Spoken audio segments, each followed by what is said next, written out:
I want to discuss some more about Paul, but I just wanted to go back to the book of Acts for a few moments. Перед тем, как мы с вами вернемся к разговору о Павле и то, что мы знаем о Павле, я бы хотел с вами открыть книгу Деяний.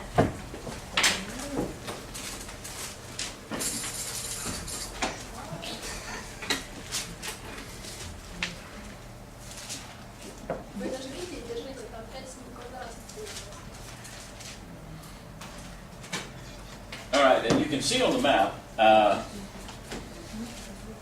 that when Paul left on this missionary journey from Antioch, Вот здесь на карте вы видите, что когда Павел идет в первое миссионерское путешествие из Антиохии, то сначала он идет,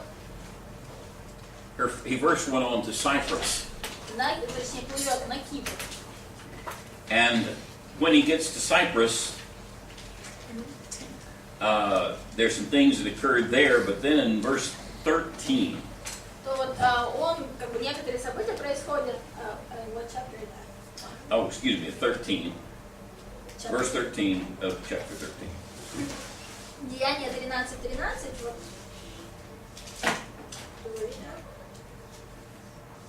Because I was just going to point out some things with it. Of course, it says from Paphos, Paul and his companions sailed to Perga in Pamphylia. Говорится здесь, отплывшие из Пафа, Павел и бывшие при нем приплыли в Пергию, в Памфилии. Now, one of the things that they said about Perga was that if you were to try to get to Perga today by sea, you couldn't do it. И вот что говорят о Пергии, то есть если в современном мире попытаться в Пергию приплыть морем, то это невозможно. So some people suggest, well, he actually came in here to the port in Antalya, then went on up to Perga. И вот люди говорят, что скорее всего, что Павел приплыл сначала в Анталию, а потом уже перешел в Пергию. But he probably did go on in and land at Perga. Но скорее всего он все-таки приплыл непосредственно в Пергию. Because they've been able to show that at Perga, there the water did come through up to right beside Perga at that time. И потому что вот исследователи показали, что во времена Павла вода, то есть, как бы побережье было как раз в Пергии, и можно было приплыть непосредственно в Пергию. It's been filled in now through the years, with Сейчас со временем побережье silt and sand and отдалилось, so то forth. есть So you couldn't today. из-за песка и из-за ила как бы побережье продолжилось. Сегодня невозможно именно приплыть в Пергию. It's much like if you were to go over and you were to look at Ephesus. Ephesus during Paul's day was right on the coast, and you could get in a ship very close in right to Ephesus. И вот опять же, то же самое касается и Ефеса. То есть во времена Павла можно было приплыть в Ефес и как бы фактически вот возле входа в город ты бы вышел. You can't do that today. Сегодня это опять же невозможно. The land has been filled in Потому что a good ways out now. побережье отдалилось намного сейчас. So, but sometimes people will look at things like that and they will say, well, here's one of those areas where the Bible is wrong. И вот некоторые люди говорят, что вот смотрите, вот в этом Библия не права. It says that he sailed to Perga, and they said, the Bible's wrong, that actually it was Antioch. И вот люди говорят, что нет, вот видите, написано, что приплыли в Пергию, а на самом деле в Анталию приплыл. But then they'll do some excavations and find out, at one time, yeah, you could have sailed into Perga. Выясняется, что можно было бы приплыть и в Пергию тоже. So keep reading there for a second, and he says, then from Perga, they went on to Pisidian Antioch. И вот далее говорится, проходя от Пергии, прибыли в Антиохию Писидийскую. Of course, it was at this location that says that John left them and returned to Jerusalem. И вот в этом, John Mark, вот на этом отрывке здесь Марк отделяется и идет в Иерусалим. Now, it is interesting to me that there's nothing written specifically about what Paul did in Perga. И вот также интересно, что ничего конкретного относительно того, что Павел делал в Пергии, не говорится. But then as he goes on to Pisidian Antioch, then it does start telling things that happened. И вот в дальнейшем уже, когда говорится о том, что он пришел в Антиохию Писидийскую, тогда уже описывается, что же начинает происходить And some have suggested this, that the reason for that is because of the difficult time that Paul had in the city of Perga. There was nothing really significant happened there, and perhaps he was even sick a part of that time. Некоторые говорят, что ничего не написано о чем? О Пергии, потому что он в Пергии, во-первых, болел, а во-вторых, ничего конкретного там не происходило. So Luke just doesn't include. Поэтому Лука просто не включает эту часть в свой рассказ. Now, I want to go back over to this other part, and I want us to talk a little bit about just some of the historical things about Paul himself. Вернуться вот в ту часть, где мы говорили об исторических фактах относительно Павла. First of all, we know that he was a Jew. Ну, во-первых, мы знаем, что Павел был евреем. Philippians 3, verse 5. Об этом мы можем прочитать в Филиппийцам 3:5. He was of the special tribe of the Jews called Benjamin. Также он был из особого еврейского колена, из колена Вениаминова. What was special about the tribe of Benjamin? Что было такого особенного в колене Вениаминова? It was royal tribe. That was the royal tribe, that's Да, right. это было царское колено. Okay. He again mentions that in Philippians chapter 3, verse 5. И вот в Филиппийцам 3 главе в 5 стихе об этом снова говорится. He was also a Pharisee. Также он был фарисеем. Who were the Pharisees? А кто такие фарисеи?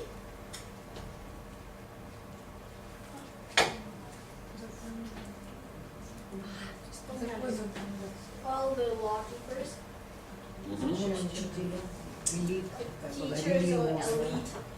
They were considered to be the strictest law Они keepers. считались самыми такими серьезными законниками.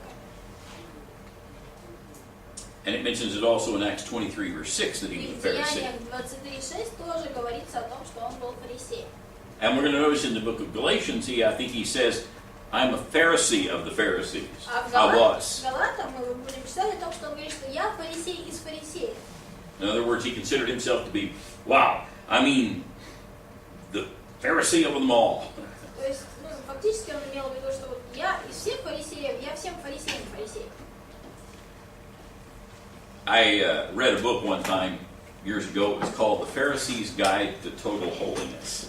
И вот однажды читал книгу, которая называется «Путеводитель фарисея к благочестию, к стопроцентному благочестию». And in it, it was a book in discussing the Pharisees and their. Книга, понятное дело, говорила о фарисеях. And one of the things it explained was that the Pharisees were godly people. И вот там описывалось и объяснялось, что фарисеи на самом деле были очень богобоязненными людьми. They really cared about following the law of Moses very, very strictly. Они действительно переживали о том, чтобы исполнять закон Моисеев, насколько это возможно, 100%, на 100%.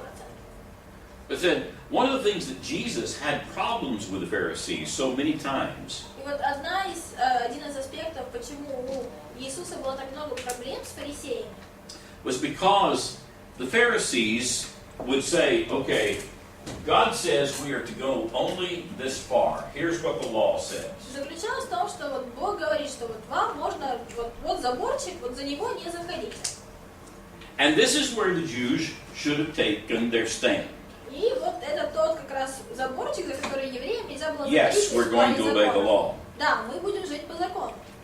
Well, in order to not break God's law, the Pharisees thought what they needed to do is they needed to make up a set of their own laws. Но вот фарисеи решили, что для того, чтобы не нарушать закон Божий, фарисеи придумали, что лучше будет им свои законы написать.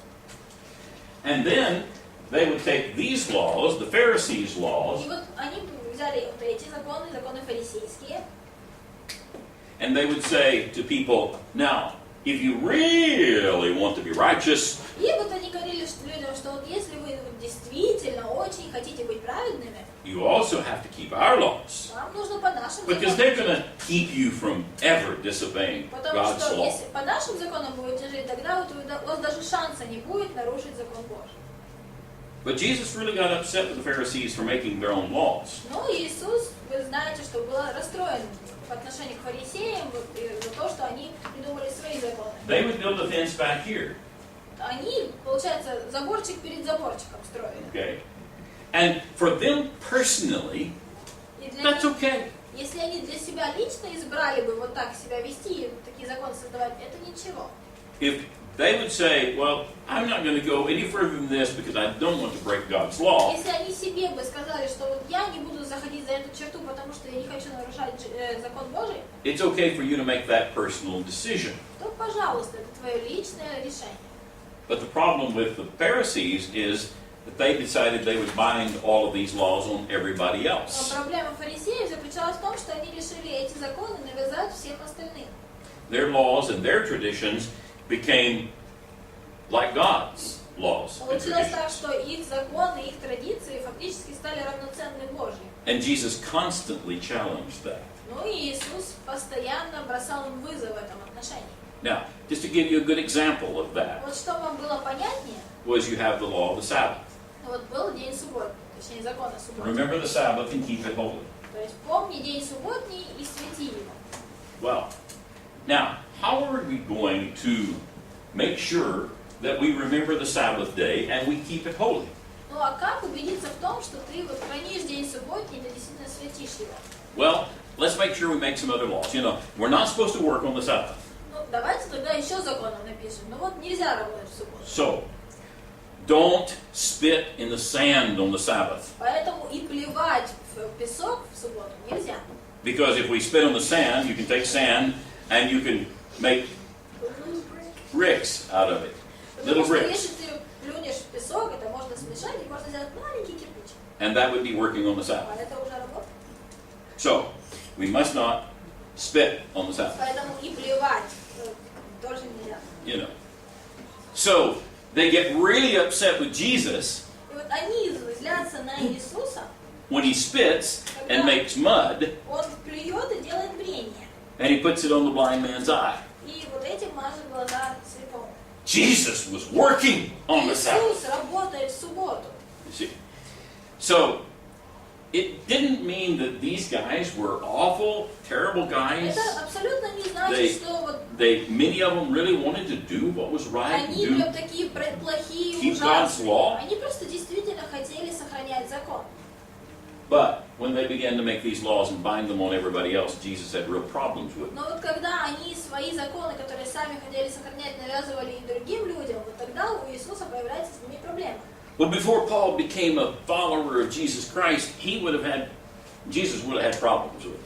Вот пока Павел не стал последователем Иисуса Христа, я думаю, что и у Иисуса были несколько вопросов и к нему тоже. In Acts chapter 23, verse 6, there is a reference to his father. 23:6 говорится об отце его. And in Acts 23, verse 16, А также в 23 главе 16 it indicates he had at least one sister. говорится о том, что у него была, по крайней мере, одна сестра.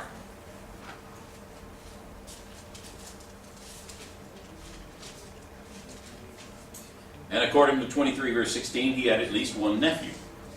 А согласно Acts 23:16. 23:16, well, that sister, or that said about nephew too.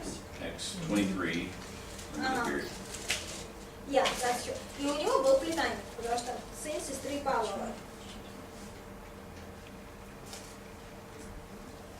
А можно про пятое еще полностью? Could you go back to fifth? Okay. Пятое, у него была как минимум одна сестра. Это Деяние 23:16, и там же говорится о его племяннике, то есть о сыне сестры. А четвертое? Четвертое, там 23:6 говорится об отце Павла. Фарисей, сын фарисей. Фарисей, сын фарисей.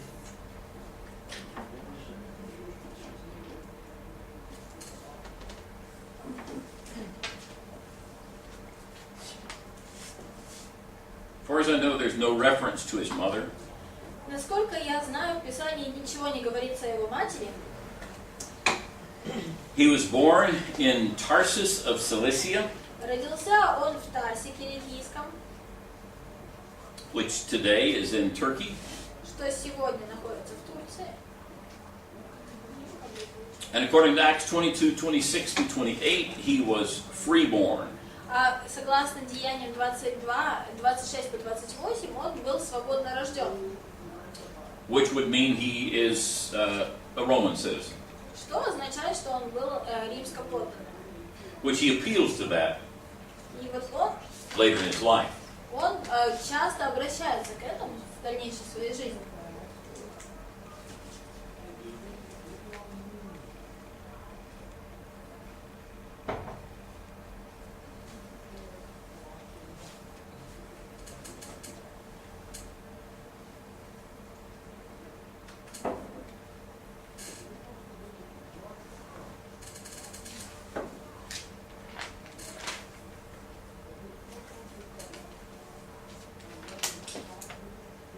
Okay. 10. He, as a young man, or was a young man at the time of Stephen's death. 10 говорит о том, что во время смерти Стефана он был молодым человеком. Acts chapter 7, verse Об 58. этом говорится в Деяниях 7 главе 58 стихе. He was brought up at the feet of Gamaliel in Jerusalem. Также он вырос у ног Гамалиила в Иерусалиме. Gamaliel was considered to be one of the great teachers of the law Гамалиил and teachers считался of Judaism. одним из величайших учителей закона и учителей иудаизма. And according to Philippians 3, verse 6, he was very zealous for the law. И вот согласно Филиппийцам 3:6, он был ревнителем закона. Again, we're going to notice those types of phrases in the book of Galatians as well. И вот подобные фразы мы с вами будем видеть и в Галатам тоже. Philippians 3, verse 6 Филиппийцам 3:6 says that he persecuted the church. говорится о том, что он был гонителем церкви. And we're going to again see the same thing in the book of Galatians. То же самое мы с вами увидим и в Галатах.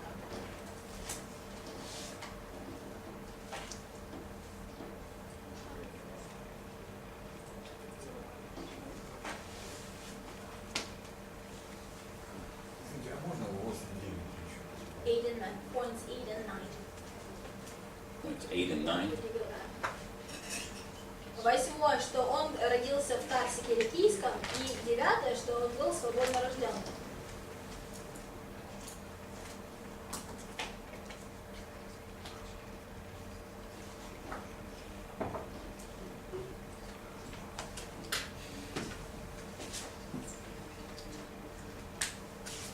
Sorry, I don't have this translated into Russian for you, but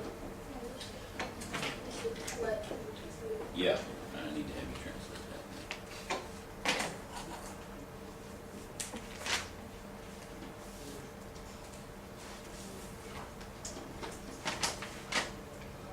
And so, Philippians 3, verse 6 says that he persecuted the church. Филиппийцам 3:6 говорится о том, что он был гонителем церкви.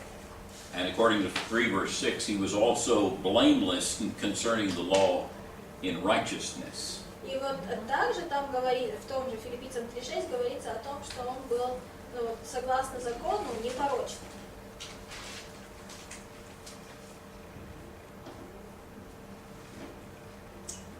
Somebody turn to Philippians chapter 3 for a moment. Let's just Давайте read откроем that. Филиппийцам 3 главу, и вот прочитаем с вами, что он нам говорит.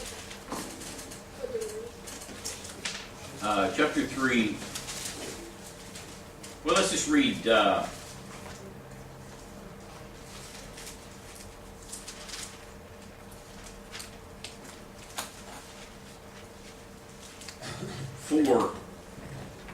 through 6. С 4 по 6 стихи. Хотя я могу надеяться и на плоть, если кто другой думает надеяться на плоть, то более я. Обрезанный в 8-й день из рода Израилева, колена Вениаминова, еврея от евреев, по учению фарисеев, по ревности гонитель церкви Божией, по правде законной непорочной. So in the book of Philippians, he's essentially setting up a scenario where he's saying, I had all of this, I was this all in Judaism. Но вот филиппийцам он фактически рисует такую картину, говорит, что вот кем и чем я был в иудаизме. But I lost that. Но все это я потерял. And in verse 7 he says it was worth losing it for the sake of И в Christ. 7 стихе говорится, что он почел это все читой, то есть оно стоило того, чтобы потерять это ради Христа.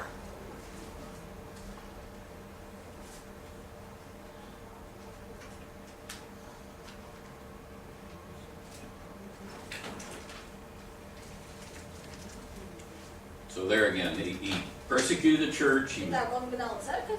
he was blameless in concerning the law and Что righteousness, касается закона и праведности, был непорочный. and his conversion itself is recorded 3 times in Acts. И вот его обращение описывается 3 раза в книге Деяний, 15 пункт. Acts 9, Acts 22, and Acts 26. Об этом говорится в Деяниях 9, 22, 26 главе. 13 пункт был гоним за церковь.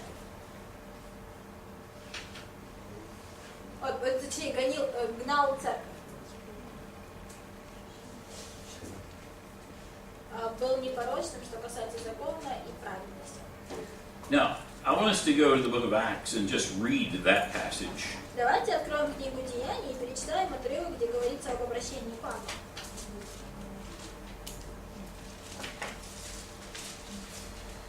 You're already familiar with it, but I want us to kind of re-get it into our minds. Я понимаю, что вы все уже знакомы с этими отрывками и вот с этой историей, но тем не менее я хочу, чтобы мы освежили это в своей памяти.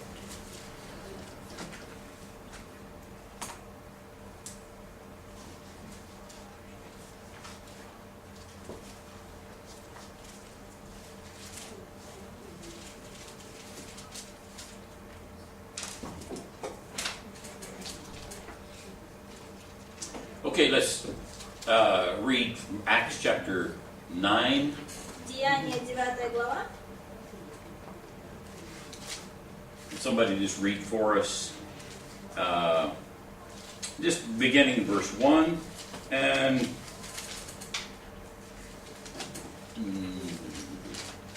going through 19. С 1 по 19 стихи кто-нибудь прочитайте, пожалуйста. Савл же, еще дыша угрозами и убийством на учеников Господа, пришел к первосвященнику и выпросил у него письма в Дамаск к синагогам, чтобы кого найдет последующих всему учению, и мужчин и женщин связав, приводить в Иерусалим. Когда же он шел и приближался к Дамаску, внезапно осиял его свет с неба. Он упал на землю и услышал голос, говорящий ему: «Савл, Савл, что ты гонишь меня?» Он сказал: «Кто ты, Господи?» Господь же сказал: «Я Иисус, которого ты гонишь. Трудно тебе идти против рожна». Он в трепете и ужасе сказал: «Господи, что повелишь мне делать?» И Господь сказал ему: «Встань и иди в город, и сказано будет тебе, что тебе надобно делать». Люди же, шедшие с ним, стояли в оцепенении, слыша голос, а никого не видя. Савл встал с земли и с открытыми глазами никого не видел. И повели его за руку и привели в Дамаск. И 3 дня он не видел, и не ел, и не пил. В Дамаске был один ученик именем Анания, и Господь в видении сказал ему: «Анания». Он сказал: «Я, Господи». Господь же сказал ему: «Встань и пойди на улицу, так называемую прямую, и спроси в Иудином доме Тарсянина по имени Савл. Он теперь молится». Увидел в видении мужа именем Ананию, пришедшего к нему и возложившего на него руку, чтобы он прозрел. Анания отвечал: «Господи, я слышал от многих о сем человеке. Сколько зла сделал он святым Твоим в Иерусалиме. И здесь имеет от первосвященников власть вязать всех, призывающих имя Твое». Но Господь сказал ему: «Иди, ибо он есть мой избранный сосуд, чтобы возвещать имя мое перед народами и царями и сынами Израилевыми. И я покажу ему, сколько он должен пострадать за имя мое». Анания пошел и вошел в дом, и возложил на него руки, сказал: «Брат Савл, Господь Иисус, явившийся тебе на пути, которым ты шел, послал меня, чтобы ты прозрел и исполнился Святого Духа». И тотчас, как бы, чешуя отпала от глаз его, и вдруг он прозрел, и встав крестился, и приняв пищи, укрепился, и был Савл несколько дней с учениками в Дамаске. До 19, да? Okay, thank you. So that's the discussion of Saul's conversion. Now we're not going to go ahead and read the ones that are found in the next chapter in 22. Вот описание обращения Павла. Мы не будем перечитывать остальные две ссылки. But in Acts 9, verses 4 through 5, we see that he saw Jesus. Но вот в Деяниях 9 главе 4-5 стих мы видим, что там написано, что он увидел Иисуса. We know that he was baptized by Ananias into Christ. Также мы знаем, что он крестился Ананией во Христа. And it describes it being washing away of sins. И вот также описывается, что как бы, это было омытие грехов. In Galatians 1, verse 23, В Галатам 1:23 it's going to talk about him preaching the faith that once he destroyed. говорится о том, что он проповедовал тем, кого он раньше гнал. One of the most amazing conversions in the Bible. Одно из самых удивительных обращений во всей Библии. Every conversion is amazing, is wonderful. Любое обращение, оно само по себе прекрасно и удивительно. But from the background of the Apostle Paul, you never would have thought he would be the one that would be converted. Но вот что касается апостола Павла, вы бы никогда не догадались, то есть было бы сложно вообще определить, что такого человека он можно обратить. And Galatians will present us a little bit more about the intensity of the whole situation with his conversion. И вот в Галатах мы увидим вот всю, как бы, все напряжение той ситуации, вот, что касается его обращения.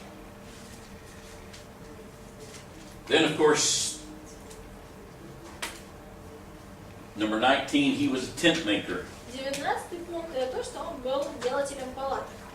Или он шил палатки. He very often, as a preacher, supported himself by making tents. Очень часто, будучи проповедником, он также поддерживал себя самого тем, что шил палатки.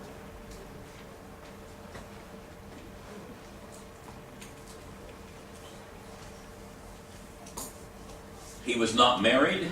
Он был не женат.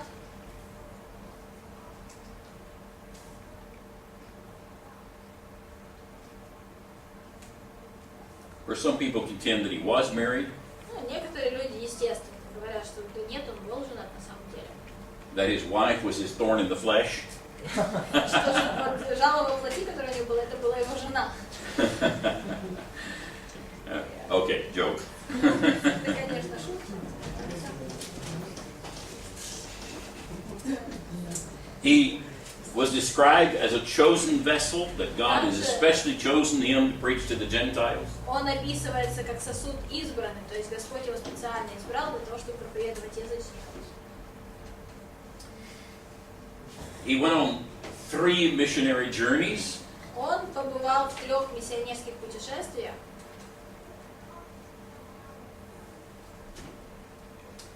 He wasn't an apostle. Был апостолом.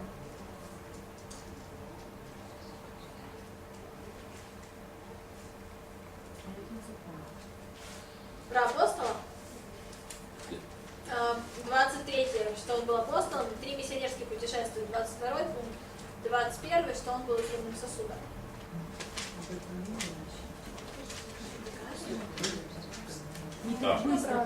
Go back. Okay.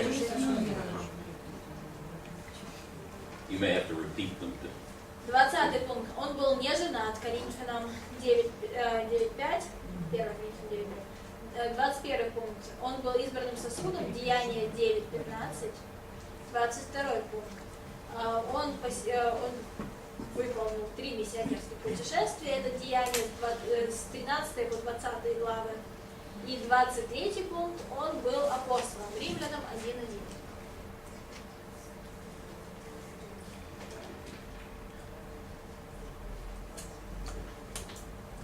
Many of these are actually expanded some in the book of Galatians as well. В книге Галатам мы увидим, что некоторые из этих Just wanted пунктов to give you some of the overall background. лучше и больше описываются. Просто я хотела вот вам общую картину нарисовать.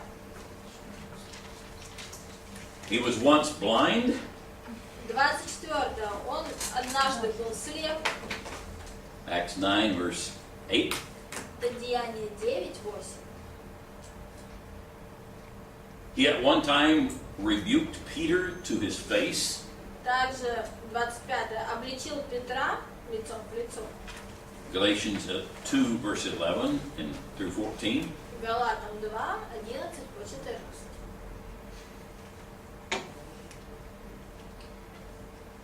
In his life, he taught kings and governors. За период своей жизни он научал царей и правителей. Acts 24:25. Деяние 24-25.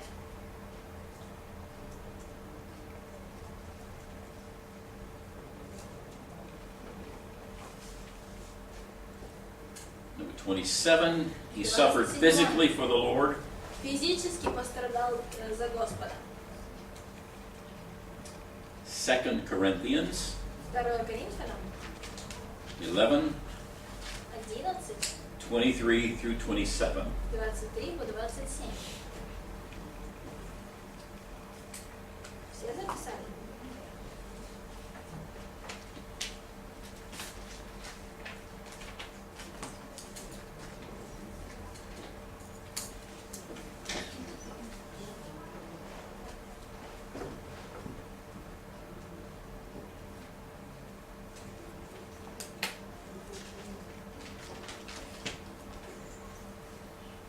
Все написали?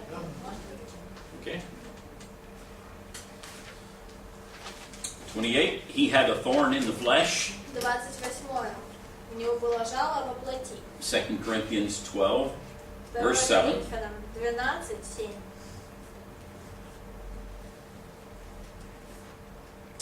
Because of what we've said about his blindness, some people have speculated or suggested that that possibly was his thorn in the flesh, that Многие люди говорят, his eyesight was. раз мы говорим о его слепоте или о том, что у него были проблемы со зрением, то вот многие люди считают, что его жало во плоти как раз в этом и заключалось.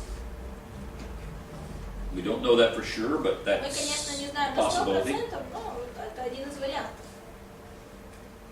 29, he was one of the most educated and influential men in the first century. 29. Он был одним из наиболее образованных и влиятельных людей 21-го столетия, 1 века. Repeat that again. Да. Он, насколько мы знаем, он был одним из наиболее образованных и влиятельных людей 1 века.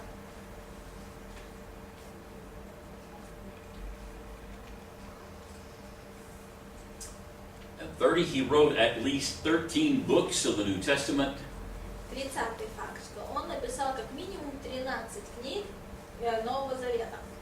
That would be about 25% of the New Но в Testament. соотношении со всей Библией 25% Нового Завета, точнее, 25% Нового Завета. And 31, И 31-й факт, he was in prison twice. он был в тюрьме 2 раза.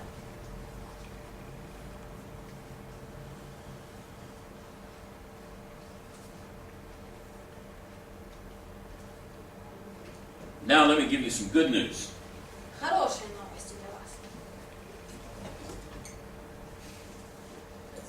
You do not have to memorize all of these for the chart.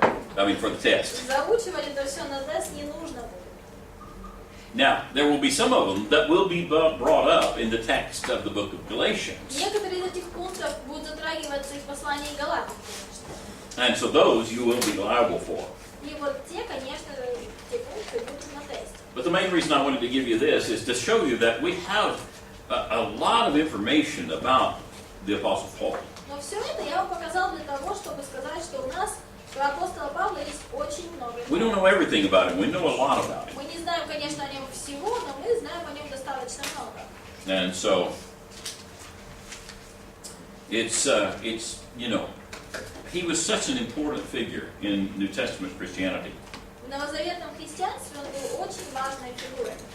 One of the things that was mentioned here in this list was that he had a special calling to go and preach to the Gentiles. Вот то, что мы увидели с вами в этом списке, это то, что у него был особый призыв идти и проповедовать язычникам. One of the things, though, that he did, most of the time when he would go to different cities, he would very often go first to the synagogue and try to preach to the Jews. И вот что он делал? Очень часто, приходя в новый город, он заходил в синагогу и в первую очередь проповедовал евреям. But over and over, he had great opposition from the Jews. Но вот евреи, это были те люди, которые ему больше всего противились. So he then would move on to the Gentiles, and he had his greatest successes of evangelism among the Gentiles. И вот из-за этого он шел и проповедовал язычникам. И вот как раз с язычниками у него получалось все очень хорошо, потому что больше всего успеха у него было именно в общении с ними. This created a great jealousy among the Jews. И это сформировало такое ревностное отношение со стороны евреев. And the Jews who had not embraced Christ would often attack Paul. И евреи, которые не познали Христа, очень часто нападали на Павла. And even sometimes Jews who had embraced Christ would start attacking Paul and Paul's message because they had a false concept of Christ. И очень часто даже те люди, которые были крещены и знали Христа, они все равно нападали на Павла, исходя из того, что не понимали до конца всего учения, всей концепции Христа. One of the things that Paul will be dealing with in the book of Galatians В книге Галатам мы также видим, что Павел сталкивается с вопросом is the Judaizers. об иудействующих.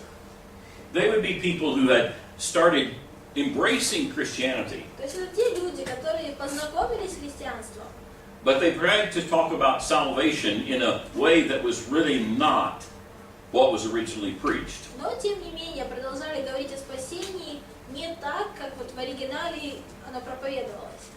They would teach, if you want to be saved, Они говорили о том, что если ты хочешь спастись, then you must embrace Christ то тебе нужно познать Христа.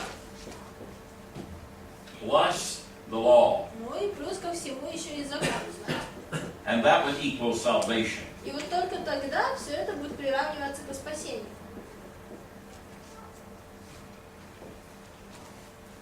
And Paul adamantly, in the book of Galatians and in the book of Romans, И Павел argues against that. Галатам и римлянам, вот он противостоит этому, спорит против этого. False teachers would enter the churches and introduce this wrong doctrine. И лжеучителя, приходя в церкви, говорили с церковью о вот этом лжеучении. Salvation was based by faith in Christ Jesus, but included in keeping the law. И учили людей, что спасение от Христа дается только тогда, когда ты поверишь в Него, плюс будешь исполнять закон.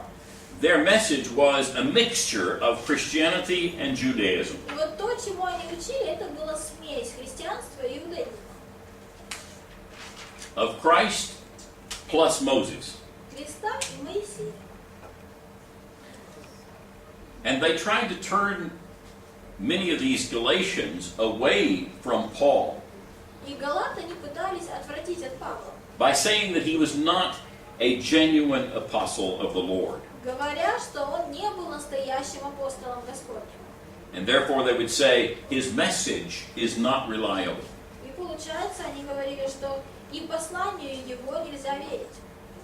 They sought to destroy confidence in the message by undermining confidence in the messenger. Они пытались всяческим образом отвратить доверие от послания Павла тем, что опровергали его авторитет как-то посланника, того, кто говорит это послание. What sorrow and disappointment must have been in the heart of Paul when these people that he had baptized into Christ from Galatia now began to turn to this different doctrine. И вот представьте себе, как чувствовал себя Павел, когда те люди, которых он обратил в Галатии, вдруг обращаются к этой новой лжедоктрине. He probably asked himself, has my teaching among these people been in vain? И вот он, наверное, задавался вопросом, а не зря ли я вообще учил этих людей?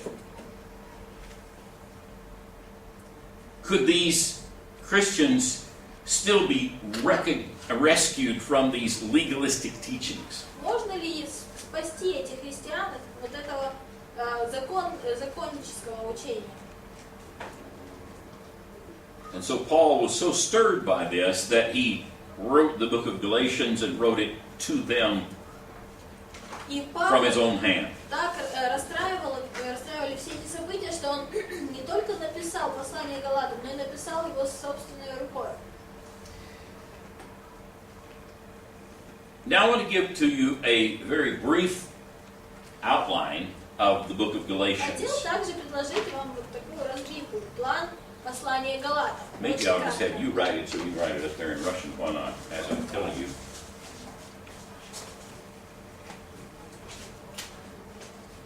With my handwriting, probably understandable. You wrote that in English. Oh, Извините сразу за почерк, если что, я продиктую. okay. Chapters 1 and 2, И вот первая, вторая глава, Paul defends his authority. это защита Павлом своего авторитета.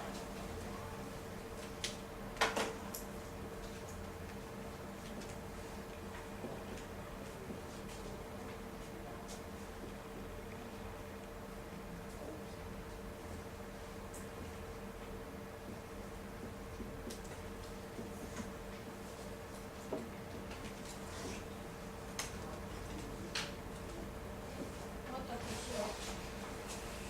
In chapter 3 Третья глава, through chapter 5, verse 1, по пятую главу, первый стих, Paul defends the concept of justification by faith. Павел защищает концепцию оправдания веры.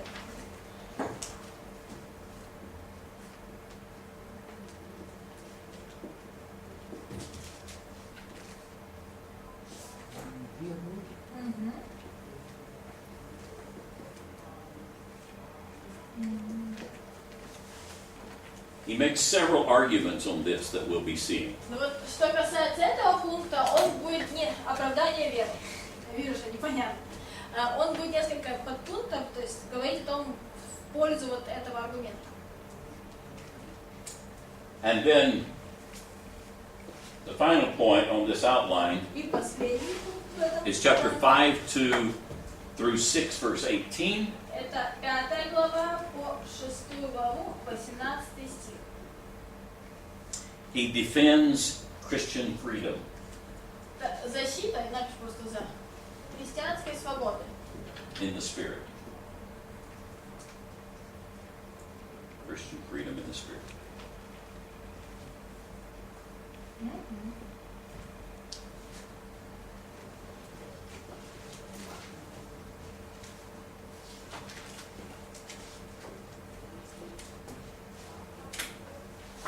Защита христианской свободы в духе.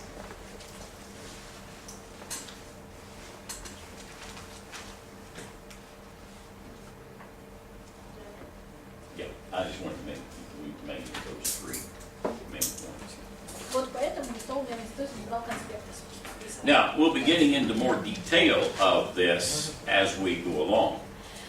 Мы больше поговорим о каждом из пунктов, когда вот будем продолжать изучение.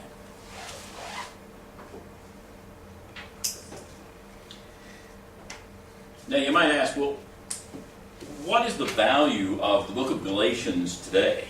И вопрос возникает, а какая же ценность послания Галатам сегодня?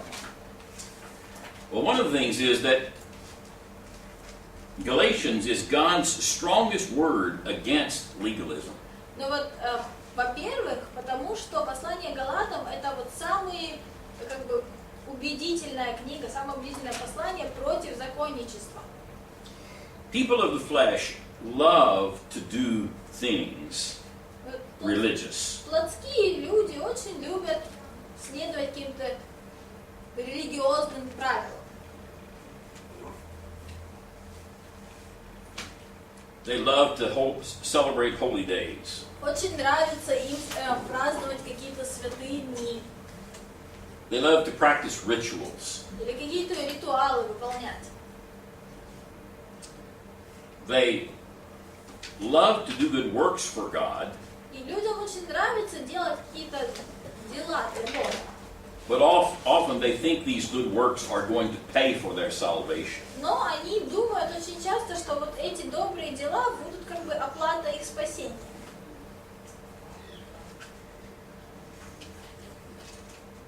And many religious systems today mix law and grace and present kind of a very garbled view of it. И вот сегодня очень много религий современных перемешивают закон и благодати. Вот какое-то такое извращенное поклонение нам презентуют.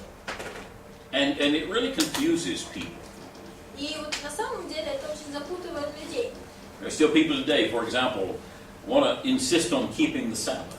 Вот даже сегодня есть и люди, которые настаивают на том, что субботу нужно хранить. And they insist on some dietary laws. И вот какие-то законы, dietary, like diet, Of what they eat, when they eat, and so forth. и вот законы, которые регулируют питание, то есть что можно есть, чего есть нельзя. For example, and if a person wishes to do this, it's fine, but some religions really insist that they do this. Ну вот, например, если человек для себя выбирает так поступать, то это ничего, но если религия настаивает на то, чтобы человек поступал определенным образом, то это уже другое. This time of year, Вот в этом, in Orthodoxy, there's a special dietary rule that goes on, И right? вот мы знаем, что в нашей стране вот сейчас идет пост. What's it called? Пост. Великий пост. Oh, the great fast. The Great Fast. Okay. All right. Which the Bible itself does not insist upon. This is something made up by man. Хотя Библия на этом не настаивает, это нечто придуманное человеком. But many people feel like this will prove to God that I'm a really good, righteous person. Многие люди думают, что вот поступая так, они докажут Богу, что они действительно очень праведные, хорошие люди. An earthly priesthood. И вот человеческое священство, земное священство. When you look at the New Testament, we are all priests unto God. Вот если посмотреть на Новый Завет, то мы все священники перед Богом. But there are religious people today who have what they call an earthly priesthood. Но вот даже сегодня есть такие религиозные лидеры, которые называют себя земным священством. They have special holy days. У них есть особые святые дни. They have special rules that they say you have to obey. Какие-то особые правила, которые они говорят, что мы обязаны выполнять. And essentially these Judaizers И вот получается, по сути, вот эти иудействующие were coming along and saying, well, yes, you Christians, you need to be honoring the Jewish holidays. говорили, что да, вы христиане, вы должны выполнять еврейские You need to be honoring the Jewish priesthood. И вот еврейские какие-то священства для вас тоже должно быть священством. You need to honor our fast days. Если у нас посты, то вы должны их выполнять. Because it's not just about Christ and freedom in Christ, it's about also keeping the law. Потому что суть не только во Христе и в том, чтобы быть верным Христу, но и в том, чтобы и закон выполнять частично. And so these Galatians became very confused about all this. Вот галаты просто запутались в этом отношении. And Paul is going to try to help them understand И what is true and what is not true попытается about им that. помочь и объяснить им, вот, что истина, а что нет. So as we get into the book of Galatians and we study it verse by verse, which will begin tomorrow, И вот когда мы с вами начнем изучение послания Галатам, будем по стихам его разбирать, и это начнем мы делать завтра. hopefully Paul can even clear up in our minds Я надеюсь, some of the что confusion that Павел sometimes the religious world gives us today. сможет нам вот разъяснить и как бы уложить по полочкам в нашей голове вот те непонимания, которые у нас возникли вследствие деятельности религиозных групп сегодня даже. So, I'm going to let you go Так что вот 5 minutes early today, у вас бонусных 5 минут and сегодня. we'll see you tomorrow. А завтра увидимся.